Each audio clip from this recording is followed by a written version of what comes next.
Do you have a suggestion for a Rockstar Impact Podcast guest? Go to impactpodcast.com and just click Be a Guest to recommend someone today. This edition of the Impact Podcast is brought to you by ERI. ERI has a mission to protect people, the planet, and your privacy, and is the largest fully integrated IT and electronics asset disposition provider and cybersecurity-focused hardware destruction company in the United States, and maybe even the world. For more information on how ERI can help your business properly dispose of outdated electronic hardware devices, please visit eridirect.com. This episode of the Impact Podcast is brought to you by Closed Loop Partners. Closed Loop Partners is a leading circular economy investor in the United States with an extensive network of Fortune 500 corporate investors, family offices, institutional investors, industry experts, and impact partners. Closed Loop's platform spans the arc of capital from venture capital to private equity, bridging gaps and fostering synergies to scale the circular economy. To find Closed Loop Partners, please go to www.closedlooppartners.com.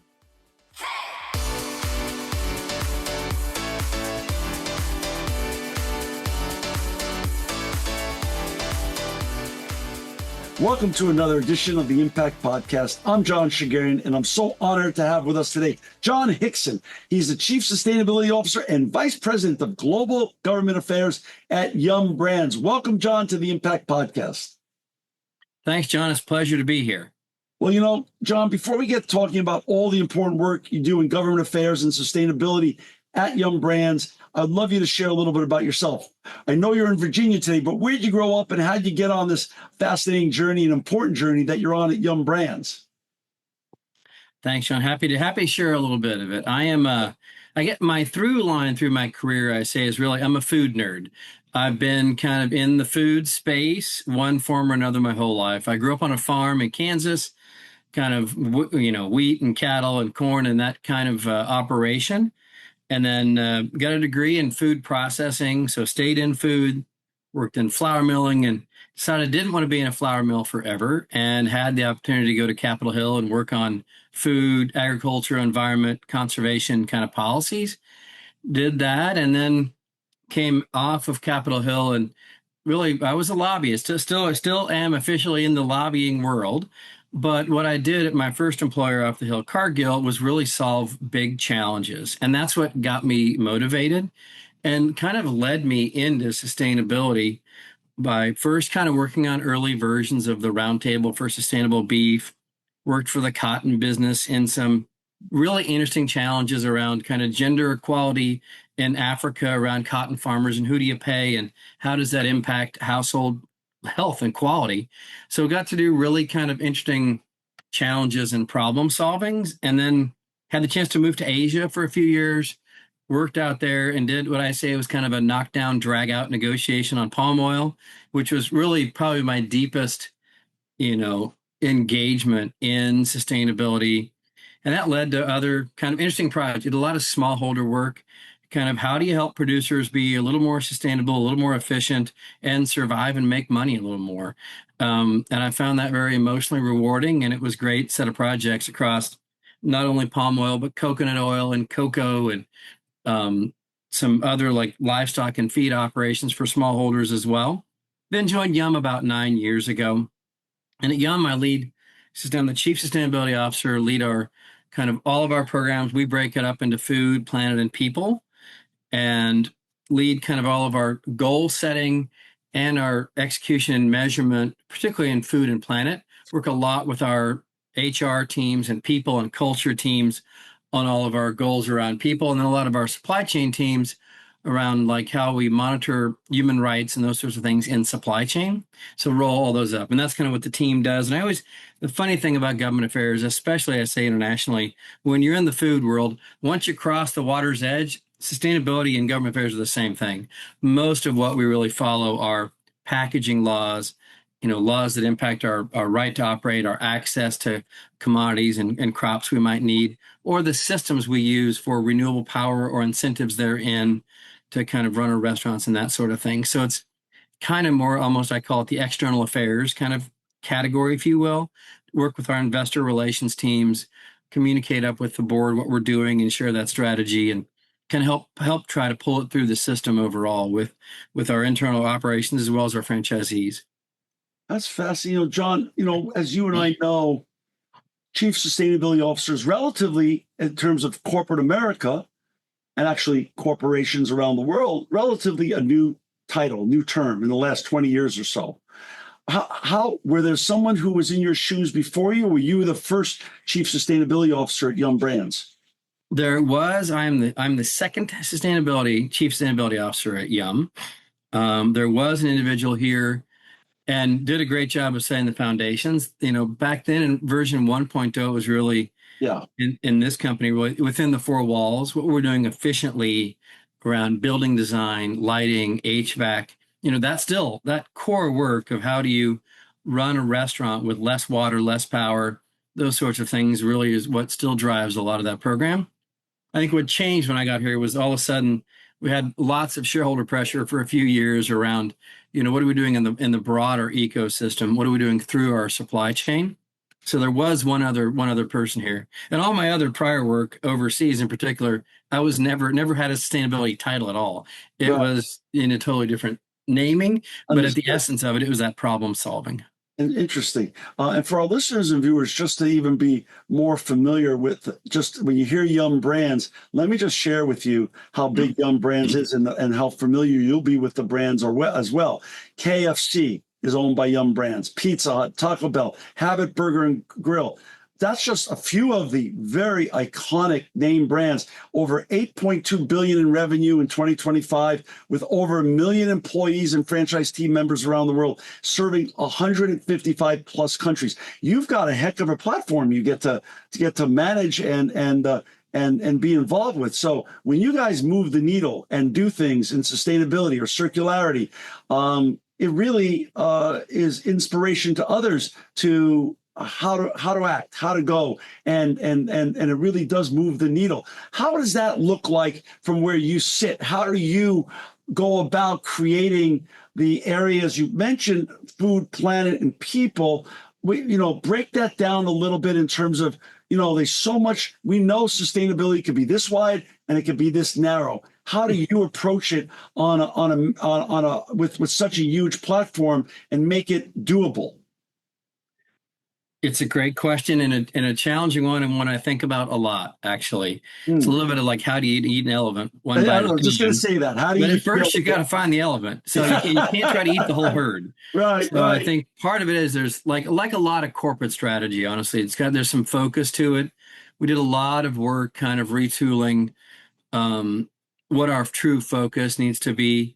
I think we really drilled down into climate and packaging as kind of our quasi two North Stars for any other stakeholder out there. That doesn't mean we're demonizing everything else, but I think to drive a system this large, if you don't allow yourself to have some focus, you probably won't have the impact that you want. So we have a couple of other categories that are usually in food. You have to worry about welfare of animals and your people and supply chain. So there are other areas that are very, very important, and we work on those too. But I think we early on kind of retooled our strategy to say these have consistently risen up to be the top priority. So we draw focus around those and then try to figure out, like, one of my favorite books is by our old CEO from when I first joined. I'm just starting my third CEO at Yum in the last 9 years. But the first one wrote a book called Red, and it was about marketing. And RED stands for relevant, easy, and distinctive.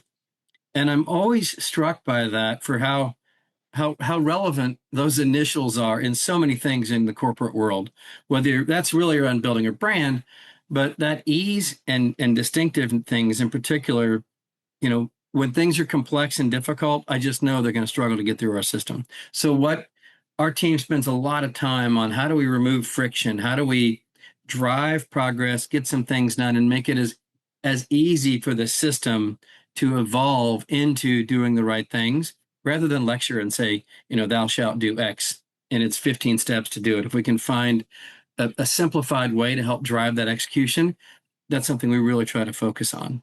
I love your idea of simplicity. That makes total sense. When I started this podcast just a mere 18 or so years ago, chief sustainability officers were just coming into being titled. That was just a new title. And it was a lot of CEOs and C-suite people, when they heard the word sustainability, they literally were like putting their heads in their hands saying, oh my gosh, how much is this going to cost me? Talk a little bit about the evolution of chief sustainability officer roles and how now it can be, you're I assume, but I want you to share with our audience, you have a seat in the C-suite table, because when done right, it creates an ROI for the company. It creates more resilience for the company.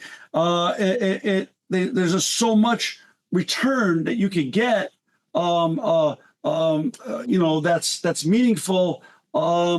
Share what your experience is in the role of a chief sustainability officer. You started 9 years ago. Talk a little bit about that evolution.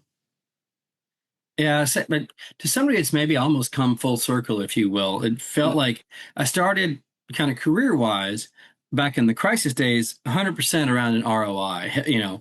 Some large customer might have an issue and say, if you don't do X, Y, and Z on deforestation or on some externality, some issue, you're going to lose business. It was a super clear ROI.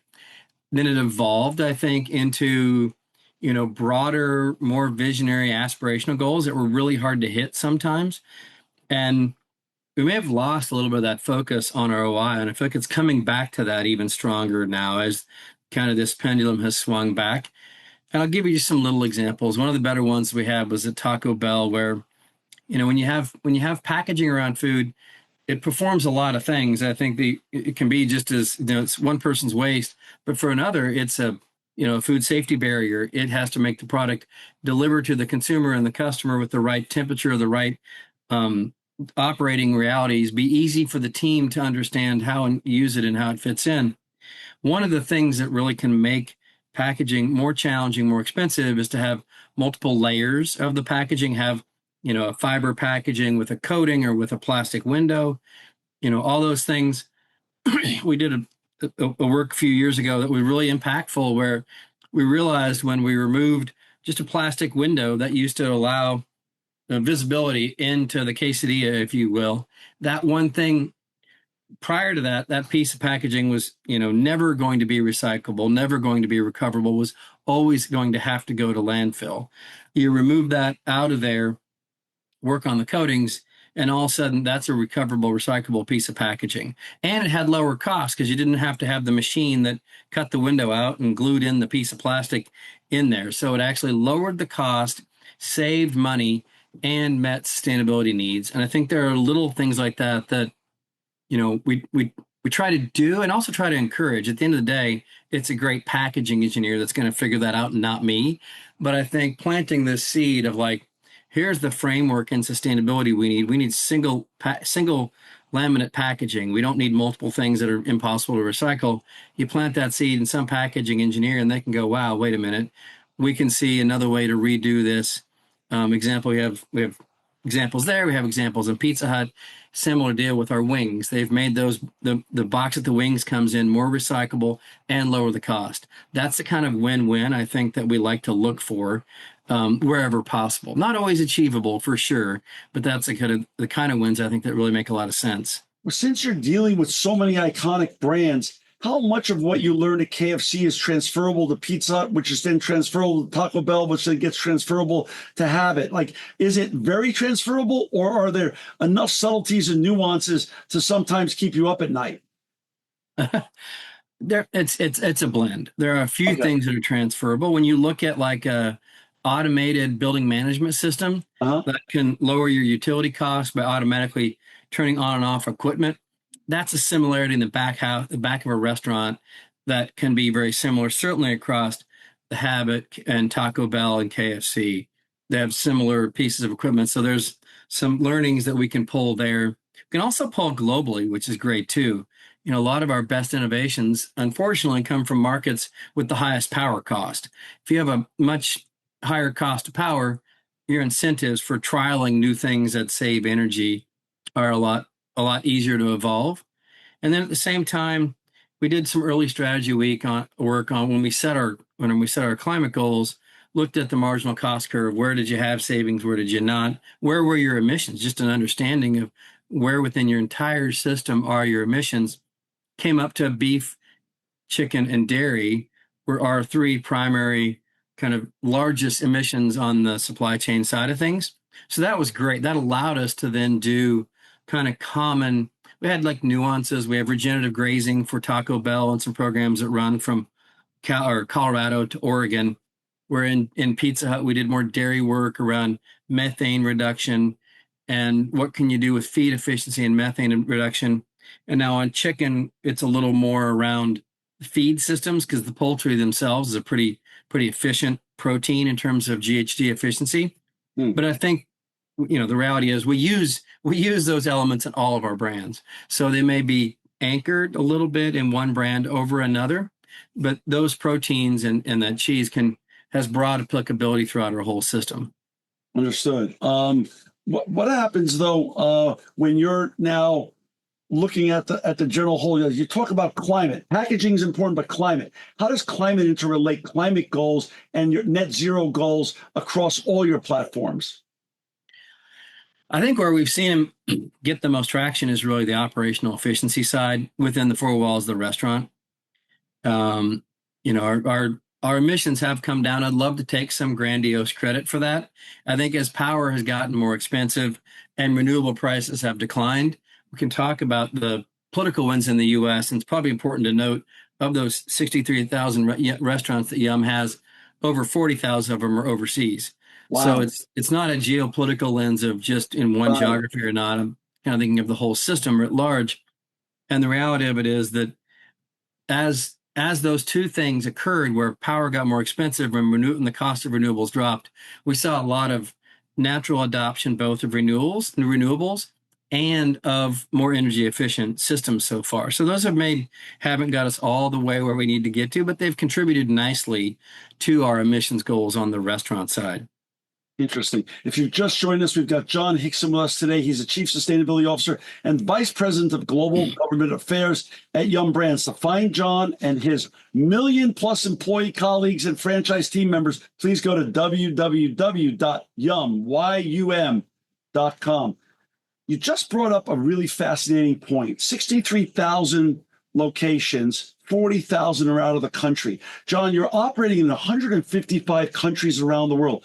Talk a little bit about the High Wire Act and the delicate balance you have to strike because of the patchwork quilt of laws, rules, and regulations across the different continents with the lack of harmonization that really should exist but doesn't exist. How do you and your team manage that delicate High Wire Act of trying to figure out how you run the most efficient and best operations, but under different rules and regulations, given the vast amount of countries that you get to serve?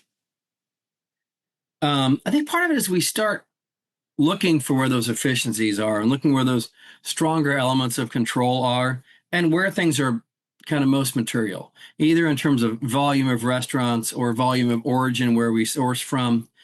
To don't chase the last nickel. Let's start with the first dollar and really look at where do you have, some of our franchisees, or I always say, are like friends of Colonel Sanders or friends of Glenn Bell in California. But some of them these days are very large, very sophisticated entities. We talk with Yum China once a quarter. We have a routine call set up with them. They themselves are publicly listed on the NYSE, very large, very sophisticated franchisee, and really a great partner in ours at their size and scale.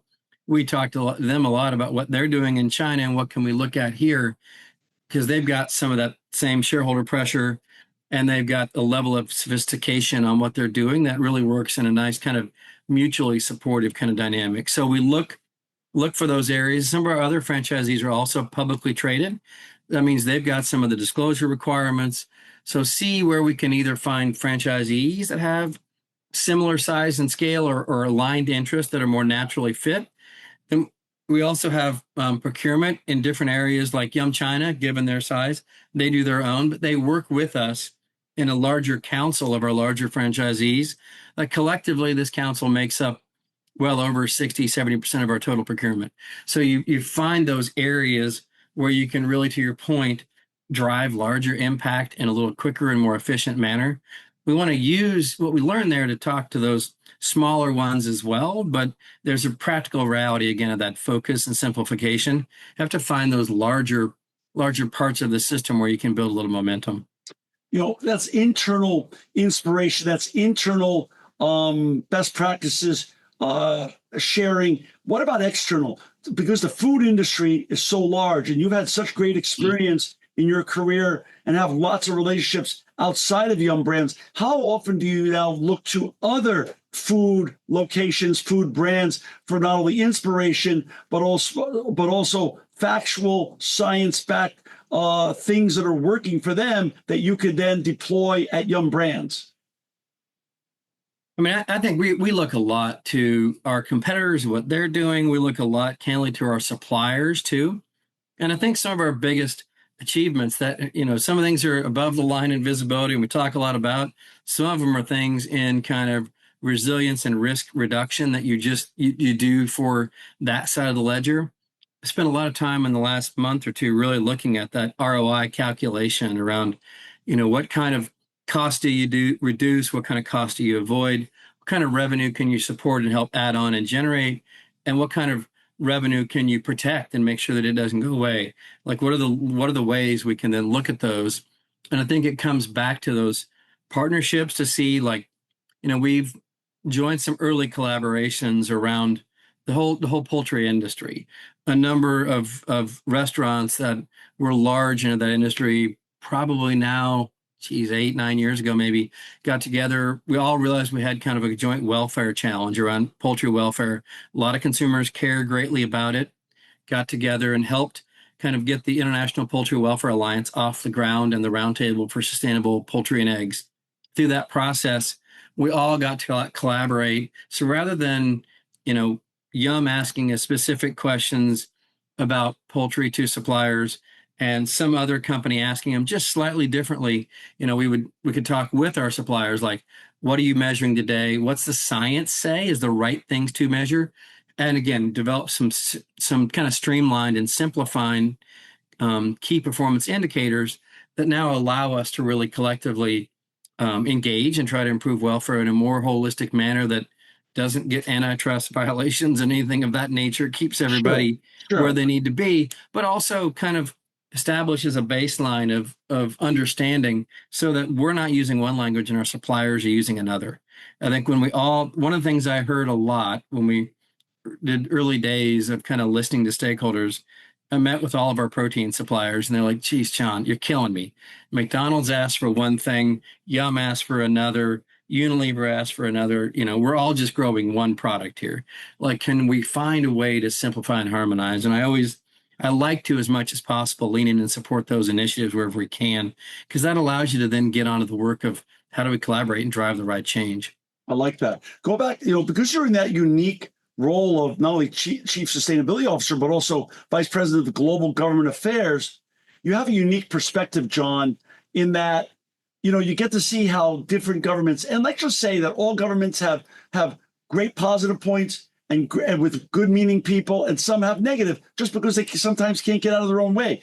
When you're dealing with the different governments across the planet, and we're not here to throw eggs at any of them, but which government is driving good, rational sustainability goals the right way that you wish others would harmonize towards? Is there a government or two that's one of your favorites in terms of using as a benchmark that you hope other governments follow so we get some harmonization here?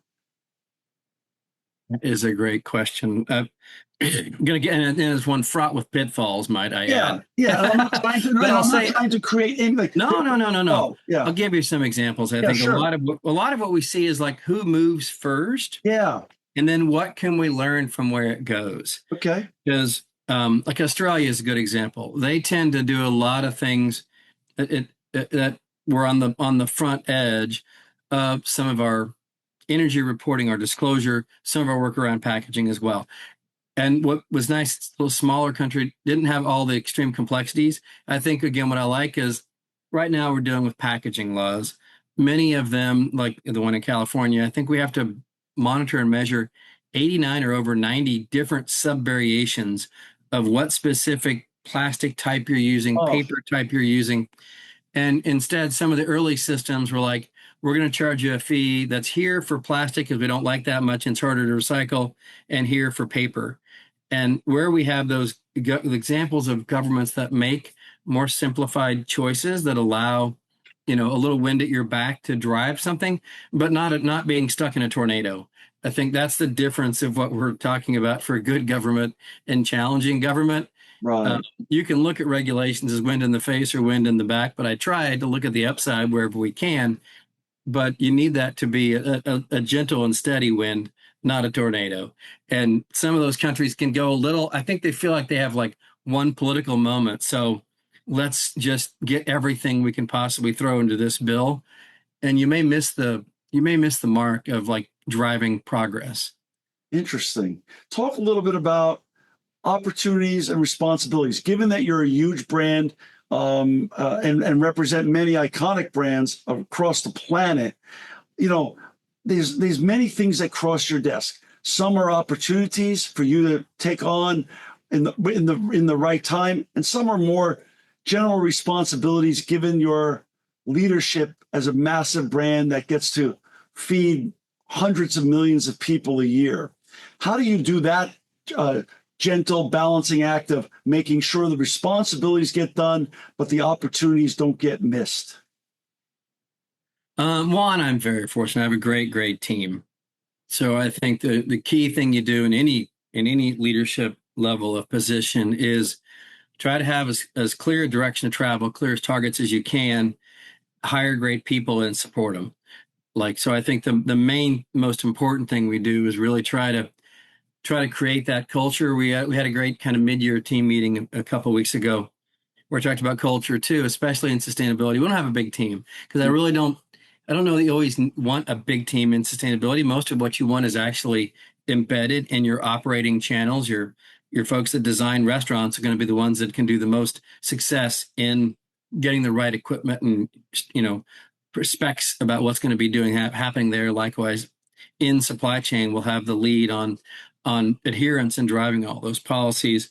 So I talked with our sustainability team about the culture we need to create is one where we need to be good actors. We need people to want to work with us. If we're the ones coming in and being disruptive or not good partners to them and helping them think critically about what we can do, that's not going to drive the change we need. So I think a lot of that change is the type of culture, type of leadership, type of engagement the team has with all those other elements that have to run and kind of drive the business.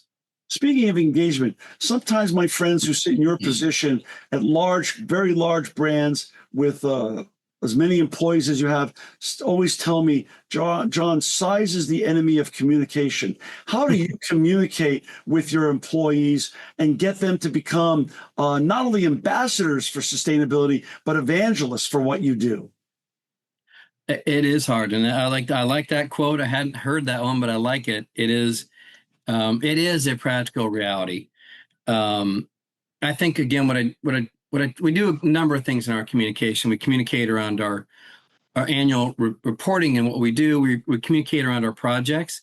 I think what people like to see is more than there's the investors and activists may want the measurable data on your annual disclosure. Well, we get the greatest feedback is when we do a trial. We did a great trial in Petaluma where we joined Starbucks, local restaurants, local coffee shops, and all collectively tried to do a trial and see what we could do in reusable cups. So how do we remove and eliminate as many paper cups that have a plastic lining in them as possible, kind of the modern coffee or beverage cup, if you will. And it was the feedback we got on that one trial was amazing, just because it gave people something to see that was concrete. It wasn't abstract. It wasn't a theoretical, example of what a policy is. It was what an engagement is. So I think what people like to see when we communicate the most is when we write stories, tell examples of kind of what is it we're doing in our packaging? What does our regenerative grazing project do in Colorado? What sort of work is done to repair a stream and get better performance yields, all those kind of things, create better habitat. people like to see that essence, that story, and same on the people side for sure. Probably, I mean, more so on the people side. The work that the system does overall around creating opportunities, developing people, developing their communities along with those people. Those are the powerful stories that I think make people feel good about what they're doing, where they're working, and want to do more. Internal storytelling is absolutely important. I love what you're saying. Talk a little about your external storytelling. How do you make sure your shareholders, other constituents and stakeholders, and even almost more important, the wonderful people, the millions and tens of millions of people that get to enjoy your delicious brands, understand about the important work that you're doing and the amount of time and effort and thought you put into this great work in sustainability that you and your colleagues get to do? It's it's interesting. I'm in the nerdy side first and foremost. So I deal with all our investor relations, and Yeah. we have a cycle of how we engage with them. You know, we always do it leading up to our shareholder meeting and annual shareholder meeting. We do it as well, kind of on the off season as well, and make sure we kind of hear from them what's on the top of their minds. We have kind of, and they range in two kind of categories, I would say, the very, very large, the CalPER kind of crowd, all the way down to like smaller boutique funds that want to invest in us to kind of create a conversation, if you will. Sure. So it's a bit of a mix, but I think listening to that crowd still is helpful. The other section that's really started to just speak more loudly and engage more with our restaurant and kind of companies overall is also the government. So the regulatory side of how we communicate back and forth with them on what they're trying to see. And then you touched on the internal population. The consumer is the most difficult one. It's a fickle base. I always say nobody wants to be lectured to about what to eat or what to do from Taco Bell. And I don't blame them. It's, I think we have an inherent nature of people kind of want to see companies do the right thing. We have some great, fantastic market insights team that came back with some lessons for us when we think of sustainability. And it was along that line of make it easy, but they kind of reflected it and take the burden off of me. We know back on that cup example I used in California where we did the trial, the key success was making it easy for consumers. If you force a consumer to go stare at a 7-bin recycling bin, they get, and I get overwhelmed too. It's like, okay, what am I supposed to do with all of these individual things? There's a handful that really can get their minds around that. So I think where we see it is when we can make it easy for the consumer. And the last bit I'll use is another data point they had around sustainability may not be where you win, but it can definitely be where you lose. And there's a cultural element of it that you need to communicate with consumers that does not come off highbrow, does not come off. It just makes it align with their values and sense of doing good. But it may not be the most smack them in the head communications kind of thing. It's subtle cues that you have in the restaurants and little nuggets that tell a story for those that want to see so that you're doing the right things. But it's a delicate balance, I will say, and I would never in a million years profess to be a marketer, but I listen a lot, and it's nice to see how they kind of view the priorities of kind of the overall brand. I think you have to understand what your overall brand is also doing too, and then figure out how your space and sustainability can neatly fit in there. Are the marketers and the experts that you get to hire to help you with that subtle messaging, or is it their wisdom that they share with you that more and more your consumers, the consumer and your consumers are voting with their pocketbook and they want to support brands that actually care? And is that more of a growing trend? I was nodding when you said vote with their pocketbook, but on the trends, it's interesting. I think right now, what we see in our space is the strain of the consumer, the value that they're looking for. Yeah. There's a practical reality of kind of inflation and the pressures and the realities of it, and we have to be mindful and respectful of that. I think overall, that's where I say sustainability's got to fit into the brand. Not the other way around, where you're trying to sustainabilize your brand, if you will. It's got to fit naturally into a part of it. Some of the things, candidly, that we do that make the most impact are what I call the silent hand of sustainability, where we just, work over the years. Our engineers work with manufacturers, and slowly get efficiency standards more and more into the procurement list of the things that we buy, and the older ones that are less efficient come off the list. It's making sure that in our Asian markets that do use palm oil, that it's kind of built into the system to kind of meet the sustainability requirements of the roundtable on sustainable palm and those kind of things. Not things that are highly visible. In the US or Europe, you talk about palm and everybody gets kind of hair on fire at times.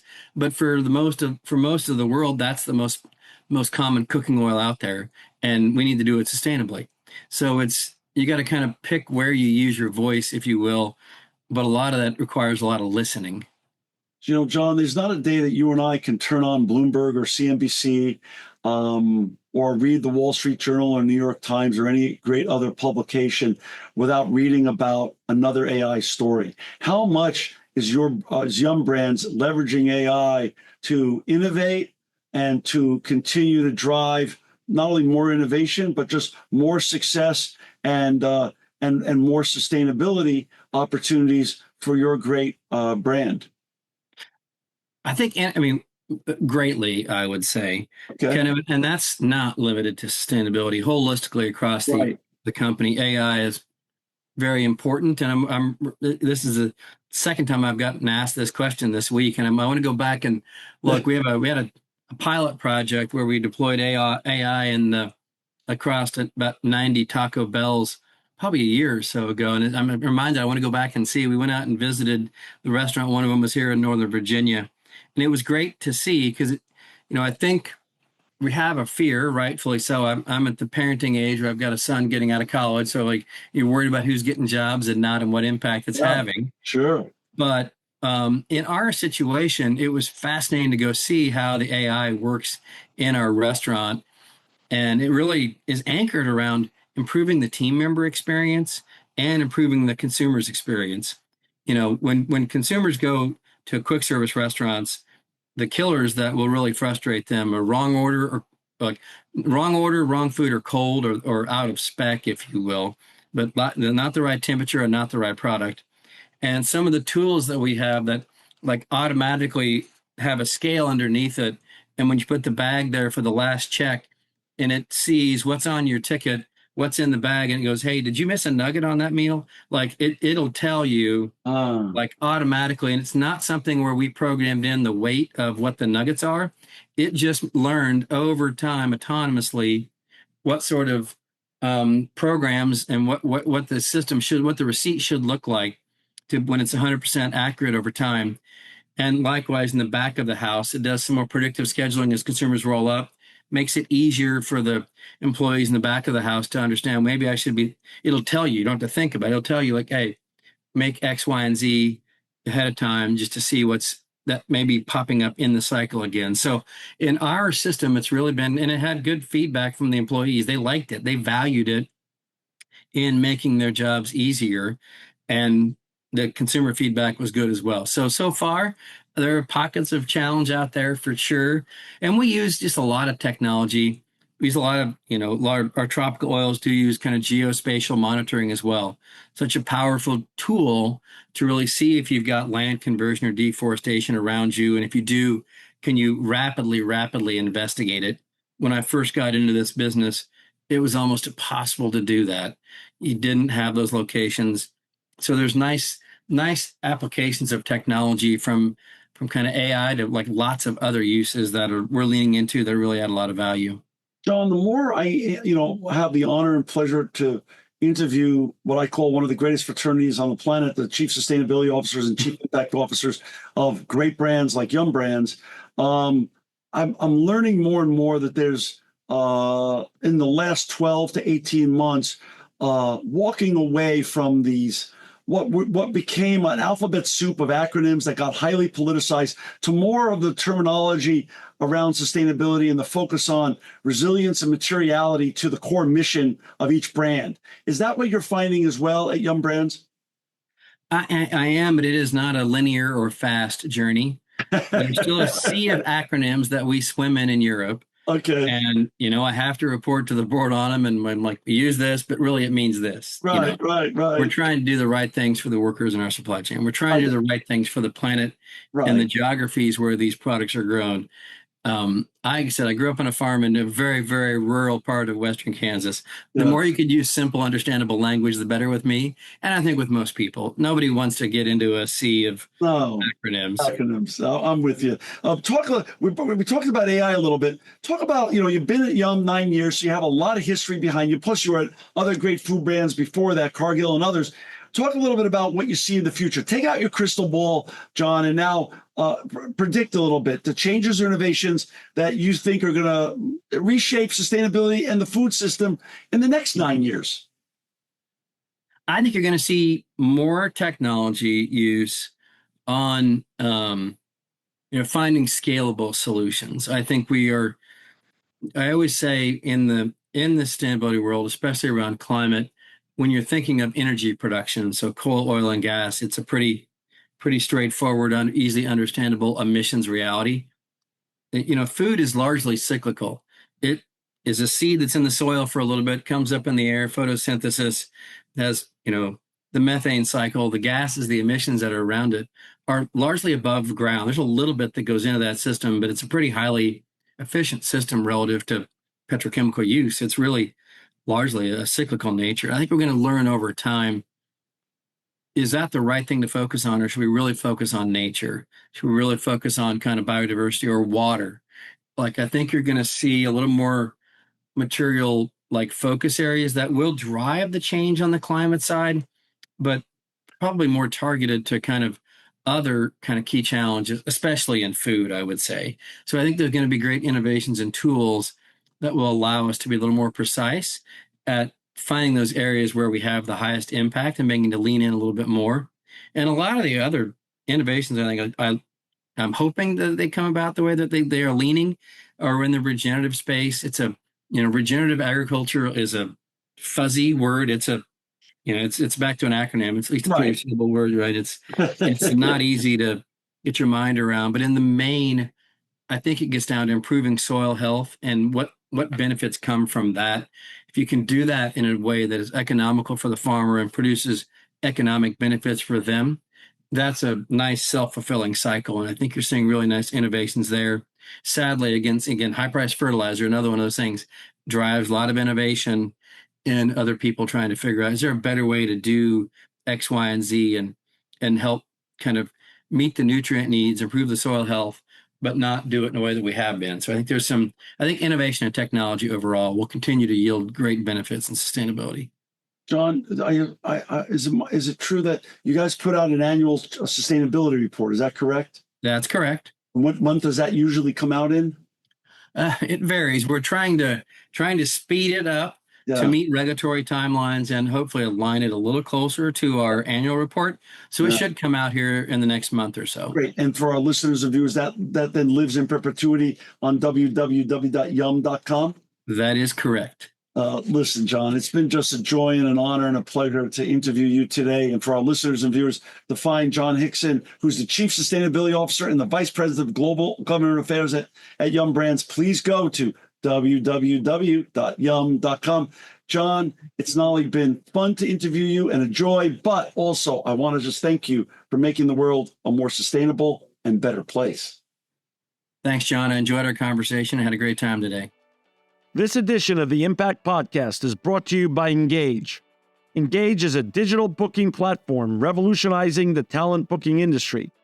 With thousands of athletes, celebrities, entrepreneurs, and business leaders, Engage is the go-to spot for booking talent, for speeches, custom experiences, live streams, and much more.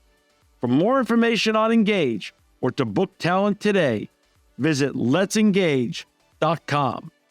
This edition of the Impact Podcast is brought to you by ERI. ERI has a mission to protect people, the planet, and your privacy, and is the largest fully integrated IT and electronics asset disposition provider and cybersecurity-focused hardware destruction company in the United States, and maybe even the world. For more information on how ERI can help your business properly dispose of outdated electronic hardware devices, please visit eridirect.com.